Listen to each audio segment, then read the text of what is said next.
Right, hi everyone, welcome to the Sustainability in Winemaking webinar.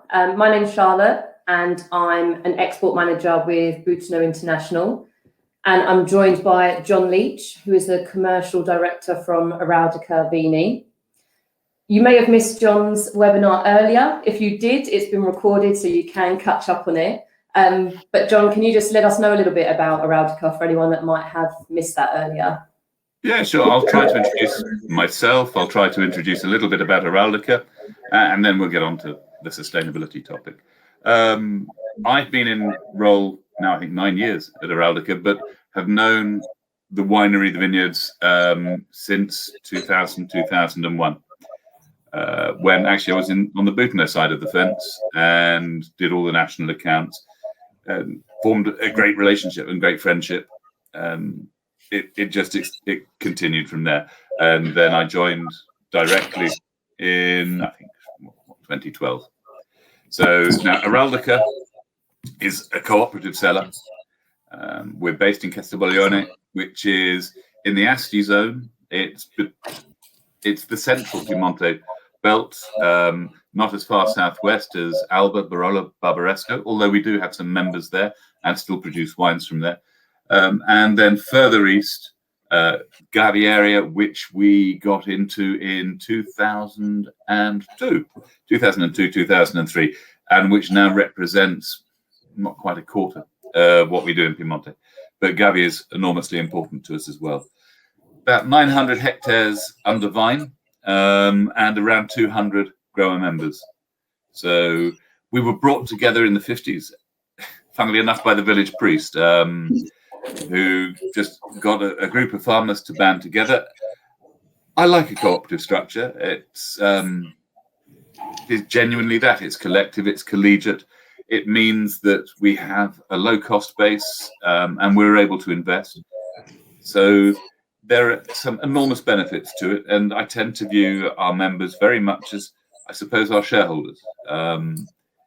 And we are the appointed management, and it all makes sense. It's a good company structure, and I don't see us being any different to any other company. It's just the way we're set up.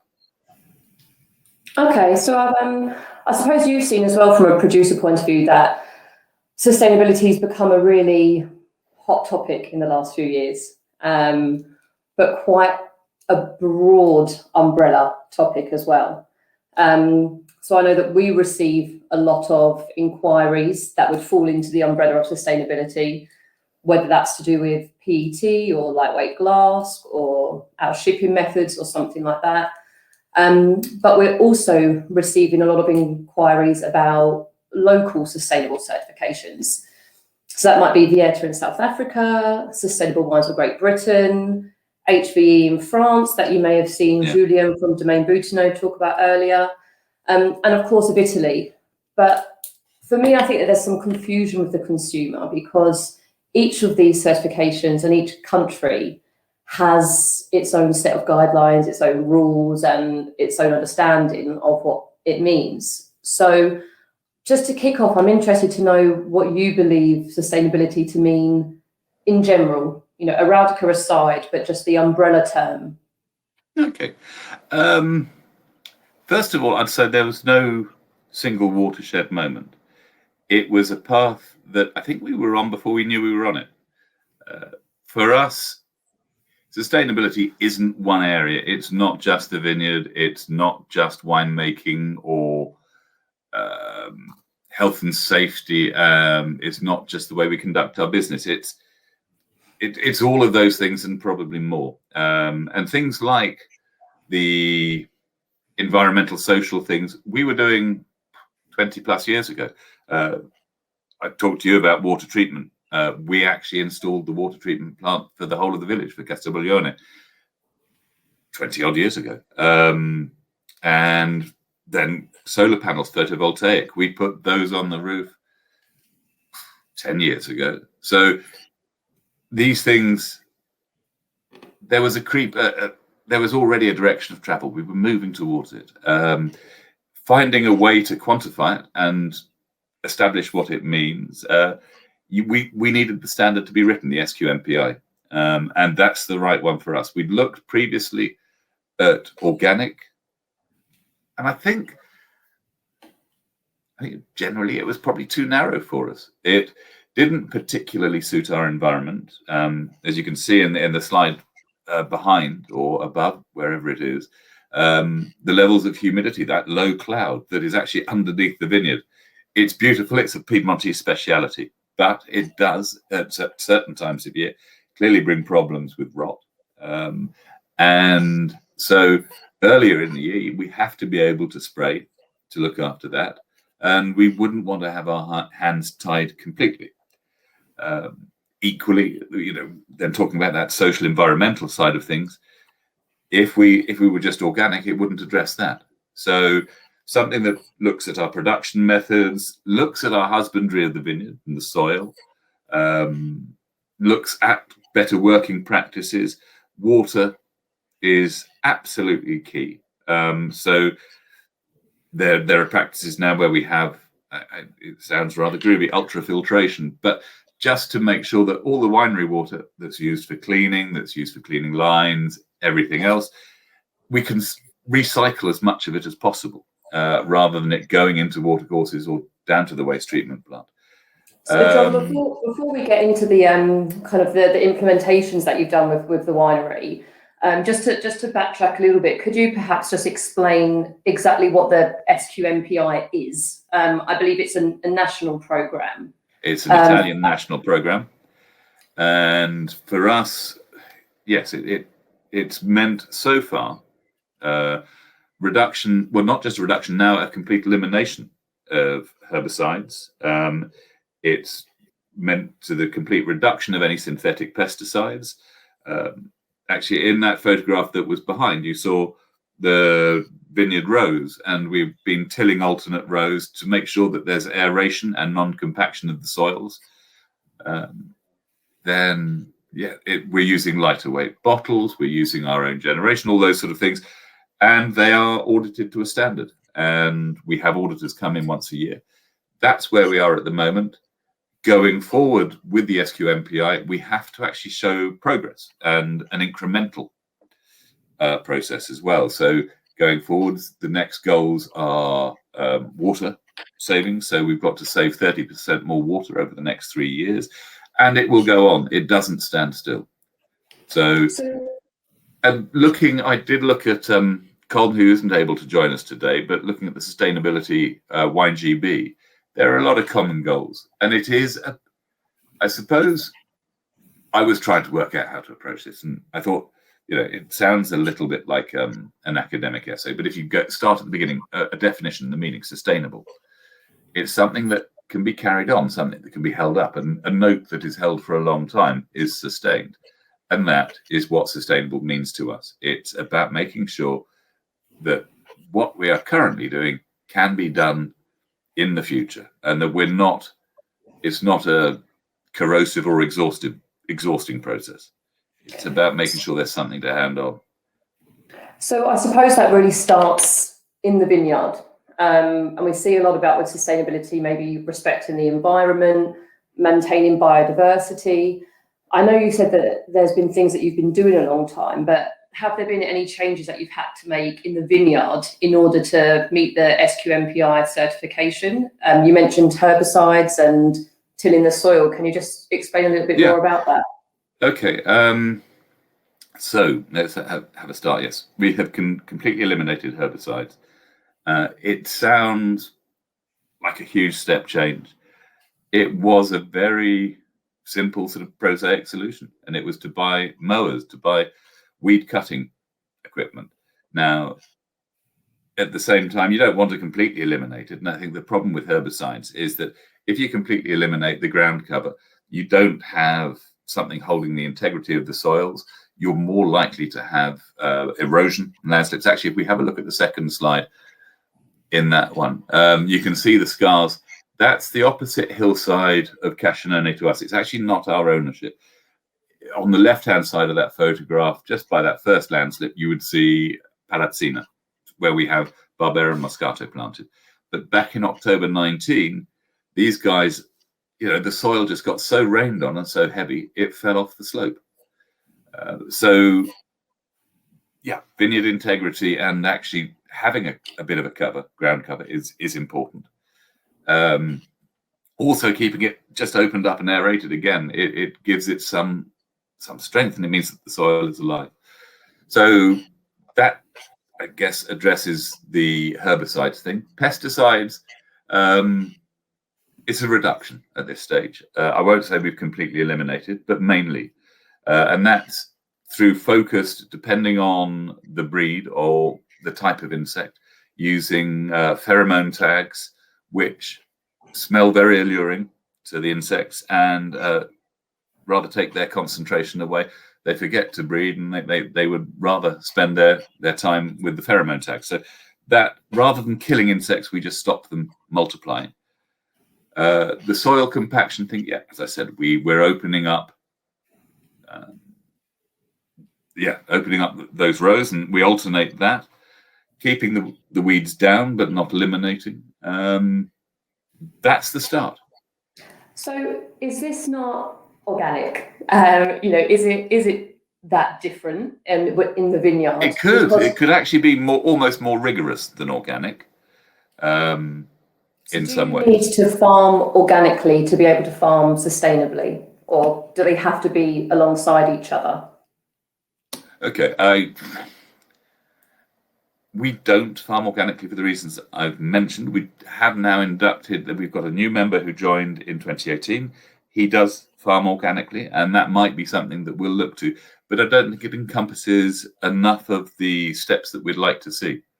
So it very nice, but not quite for us. Okay. It's the honest truth. So then I suppose the next... And then, yeah, because organic doesn't necessarily speak to any of the processes that are going on in the winery, that actually in your supply chain, to do with your employees, to do with the wider community. Okay. Which we have a duty to as well. So you mentioned the winery. I would imagine that you've had to make some significant changes or kind of implement certain things in order to meet the certification. What couple have been the most important or the biggest changes that you've had to make to be sustainable? Okay. What would be the most important? I would suggest that actually it's energy efficiency and actually general efficiency. So the use of water, reducing that. It's the wastewater management as well. Energy with the photovoltaic on the roof, we're generating, it's 450 kilowatt hours total now as a winery is our generation there. As we built new cellars, and we converted some buildings across to storage cellars 2 years ago now. A building we used to call Agricola is where we used to keep our agri-chemicals. That's now become a tank cellar. And when we installed the temperature controlled tanks with the refrigeration, we then also put that matrix into the floor as well to keep an even temperature in the building.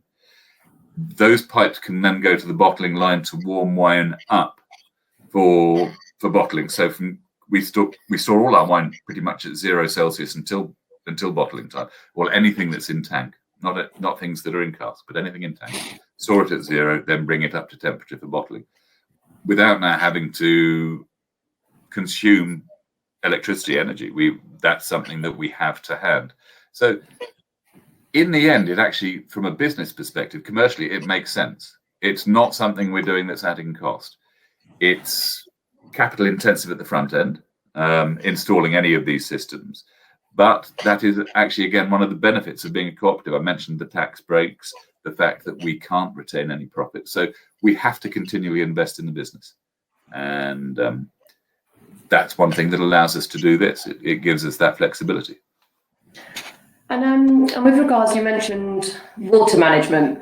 And I think that, well, water, or I say cleaning, is so important to any winery. I think every winery I've always been to, there's been water everywhere. So is it a simple case of using less, or can you talk to us a little bit whether it's recycling or using it again? How do you implement water management?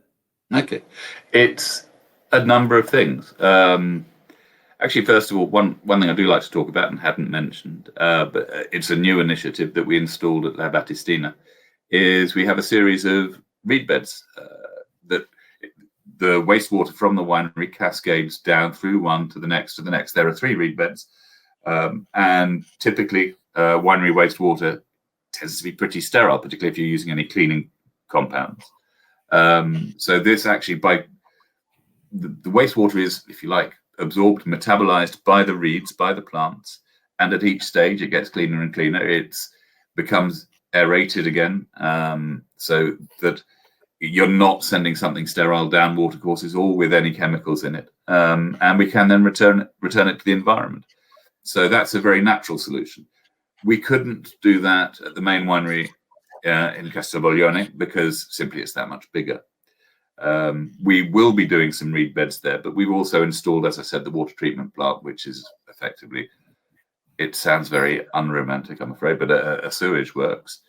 But then again, there's a natural symbiosis between what we're doing industrially and then also working with the village. Now, the waste from the village is more organic. That actually breaks down and helps to metabolize our waste, so that we do work together. There again is that sort of collective philosophy.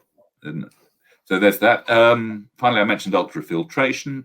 We're going to be, so that's something that within the winery, within the cleaning process, the water is recycled, returned, filtered, and then used again, rather than just being drained straight away. And we are getting a new set of filters, and so also then in the spraying process for washing the sprayer and things like that, there will be more return and reuse of water there. So yeah, water is critical. So it sounds quite costly. I know you said that it maybe hasn't affected the final cost in the wine, but it has taken capital to put all these processes in place. Do you start seeing a return or a saving with these new implementations straight away, or is it kind of part of a long-term plan? Do you get that investment back, is what I'm saying with the long term? Yes, more than.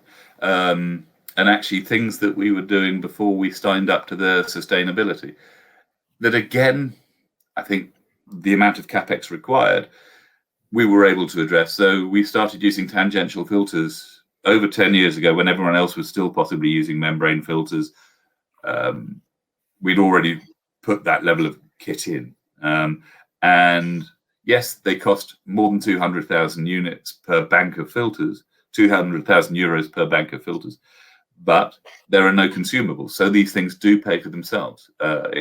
You put a back flush through it, and you just use the same ceramic-based cartridges again and again.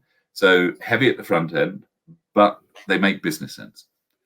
So that's, I think, the argument, and that's it the whole way along. Any of these processes, yes, it costs a lot of money to bury pipework in the floor, but by the time that your energy costs go up incrementally year on year, there's a cost that pretty much never comes down. So if we make the saving now, we know that we're going to reap the benefits for decades.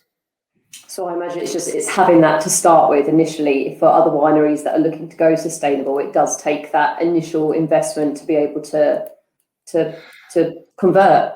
Yeah, but I suppose it's one of the benefits of our structure of being a cooperative, and it's something that I do like to emphasize because it's very obvious, it's very visual, particularly at harvest time. And I was talking to you about this the other day, that so 220 families share our facilities, share the bricks and mortar, share the tanks. So they don't have a winery that they've had to get a mortgage on, they've had to purchase, anything like that. Their tractors are probably 20, 30 years old most of the time. It's a family-based thing, and actually neighbours will swap labour. So unless someone's got 3-4 hectares plus, they won't be paying vineyard workers, they won't be paying itinerant pickers, they'll cover it themselves. Our cost base is tiny, but that's what allows us to invest. Okay, so with kind of coming back to maybe one of the the key points about the SQNPI, because you've just mentioned 220 growers. I know one of the key points is product traceability. What does that mean for you guys? And is that really difficult to manage being a cooperative? I know it's something that's important to us, our French team, knowing exactly who they're working with, the vigneron, they know that the grapes come from this vineyard. Whereas for you have 220 growers to work with. So is that a difficult process? And how do you ensure product traceability? How do we ensure product traceability? From the moment a trailer of fruit arrives at the grape reception at harvest time, and in fact, way in advance, because we book them in, and then actually just from knowledge, we know who's going to be rocking up on pretty much any given day anyway. So they go onto a weighbridge, the fruit goes into the reception area, goes to the crusher, and from that moment on, it's on a laptop, it's on the database. We know to which tank it's been pumped, and then as we put blends together, every wine movement throughout the cellar is always logged. And that database is actually now online and accessible by the authorities, the DOC, DOCG authorities in Rome as well. So that's where it starts. Blends and then bottling. At bottling, something will be given a lot code, and we will know through each of those movements, each of those track log movements, where something came from. So that if there were ever a problem, we could take it right the way back to the vineyard. That said, the controls that we do in between, the laboratory is actually, again, it's not the most exciting thing or romantic thing on the planet, but the lab facilities are phenomenal. We can look for trace metals in the soil. We can look for any trace residues of any herbicides used in the past, and we can measure those to microns. It's a phenomenal thing. So I don't foresee us ever having that sort of problem, but we could address it. There's a lot of tests and checks and balances that we continue to do, although we pretty much proved the absence of problems. We still test every batch of corks, though now using DAM, we haven't had a case of cork taint in 8 years, something like that. But it doesn't mean that we rest on our laurels or that we get lazy. We continue to check. Okay, John, we've had a question about winemaking from Malta. Do you use tangential filtration for water ultrafiltration only, or also for winemaking? Also for winemaking. The tangential filtration, it's very flexible. We can take it down to 0.4 of a micron. We can actually have a sterile filtration to the point where you can actually eliminate bacteria from a liquid. Or you can be a lot less, the interventions can be a lot less strident, and you can just do a very gentle filtration of a red wine to ensure that it's stable, but you're not stripping it of character. And anywhere in between the two, just to remove some turbidity from a must before we send it to ferment, we can do a very, very light filtration. So it's good kit. So, John, do you think that all these implementations that you've done, and we're talking about filtration and winemaking now, but you said it hasn't had an effect on the cost of the wine, but do you think it has had an effect on the wine, the final product in the bottle, or is it just a case of doing the right thing and trying to be better? I think we'd all agree that being sustainable is doing the right thing, but do you think it affects the taste and the final product? I think you have to believe it does. And whether it's that it has a positive effect, or simply if you didn't do it, what processes might you have to engage that could have a negative effect? So, yes, I think we would still do it anyway, not out of some sort of Boy Scout virtue signaling, but because it's the right thing to do. And, we're not a short-term business. The same families and the same village has always been at the heart of what we do. And, they want to know that there's continuity there for them. But if you don't take care in the vineyard, if you don't have the healthiest soils producing the healthiest fruit, and you can then, with few interventions, make the best quality wine, then you're going to find that there are certain actions that you're going to have to take that could be damaging, could be detrimental to overall quality. Well, I suppose because you started the certification process in 2016, and I think you were certified in 2019. That's a big commitment. That's it's a big clearly a commitment. strong belief. And that's one of the benefits of having the estates, particularly Cascinone, but Cascinone, Santa Serapha, Battestina, they are, if you like, our flagships and our test beds. We were able to prove that it could be done and done well on that scale. And that gave us a chance actually to rehearse what we were doing and then roll it out to the wider membership. So yes, it was in 2016 through to 2018. And then from 2018, pretty much everything then was. Okay. So just for my own interest, I suppose, John, to wrap up, I do believe that there's a lot of confusion with sustainability with the consumer. I think that we understand it as wine professionals and buyers understand it, but maybe the average consumer in a supermarket, there's some confusion because for each country it means different things. In your opinion, do you think there should be a universal set of rules and regulations like there is for fair trade or biodynamic? And do you think that would help with some consumer understanding as well? Good question. He says, thinking on his feet.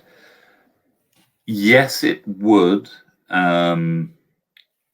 My concern might be that, very simply, if you have to get agreement across a number of platforms, a number of countries or markets, not everyone's going to sign up to everything. And I think the risk would be you might end up with a dilution of the efficiency of the whole thing. So, yeah, we are actually embarked upon putting the website, putting the symbol, the little B symbol, on the back of bottles. And the fact that it's whimsical, it's a logo, it's cute, I think may inspire people to look it up as well. And with that, I think we'll get a greater recognition. But yeah, I wouldn't want to take any backward steps and not do as much. No, I appreciate that. I think it's, I just think that for me, it's the acronyms, Vieta, IPW, SQNPI. And I think maybe, just in my opinion, a slight, some kind of guidelines or initiatives would be better to understand. But I do appreciate that then you're right, that becomes a dilution of its meaning. But I think things like for the marketing, the B logo makes a real difference, and that's just something for people to latch onto. And similarly with the fair trade logo, you don't really have to know too much about it, but that's kind of the symbol that people will follow. Yeah, and I think in the end, we're not going to get through or communicate to everyone on day one. But with symbols like this, if you think of the things that have preceded it, whether they be litter symbols, the pregnancy symbol on the back of a bottle of wine, the Grüner Punkt, whatever it is, over time, people come to understand it better. It's not just a marketing tool. We are doing it for other reasons. So we will carry people with us. They will, over time, it will be more recognized. And perhaps, slightly cheekily, maybe that's partly your job as well, Charlotte, is to make sure that people know what sustainability means. We'll get there. But in the meantime, we're doing the right thing. Perfect. Well, I think that's quite a nice note to finish on. I think we're almost out of time now. I don't believe we've got any more questions at the moment. But if anyone does have any questions following this, then you can get in touch with your representative at Boutinot, whether that's about SQNPI with Araldica or any of the other sustainable qualifications that we've talked about. I don't know, John, if there's anything that you want to add before we say goodbye. No, I'm just looking at my sort of my newsreader notes and all the things I thought I wanted to say. No, I think we've covered a lot, actually. I think you've interrogated me well. Thank you. Well, we have been talking a lot of kind of techie terms, and there's been a lot of talk about filtration and different types of vineyard practices. So if you follow above the chat, there should be a handouts click on as well, that you can download a sheet that's a bit of a cheat sheet with some definitions that we've spoken about today. But as mentioned, if you have any questions, just get in touch with your Boutinot representative and they'll be able to help you more. So thank you for tuning in. Thank you very much, John. And we'll see you in the next event. Yeah, Thank you. see you. Bye-bye now.